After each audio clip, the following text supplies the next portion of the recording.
ஒரு பண்ணையில் மாடுகள் மற்றும் கோழிகள் உள்ளன. ஓகே, தலைகளை கணக்கிட்டால் 180, கால்களை கணக்கிட்டால் 420. பண்ணையில் உள்ள மொத்த மாடுகளின் எண்ணிக்கை எவ்வளோ அப்படின்னு கேட்டிருக்காங்க. இப்போ இதில் இருக்கிறதுக்கு எல்லாமே மாடுகளின் எண்ணிக்கை அப்படின்னு கொடுத்துருக்காங்க. ஸோ ஃபஸ்ட்டு தலைகள் மொத்தம் எவ்வளோ கொடுத்துருக்காங்கன்னா 180 அப்படின்னு கொடுத்துருக்காங்க. கால்கள் எத்தனை அப்படின்னு கொடுத்துருக்காங்கன்னா 420 அப்படின்னு கணக்கிலே கொடுத்துட்டாங்க.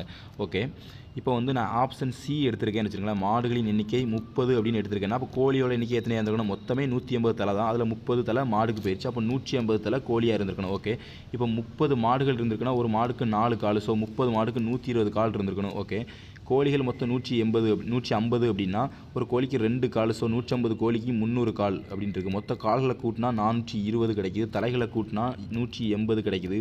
So option C is the correct.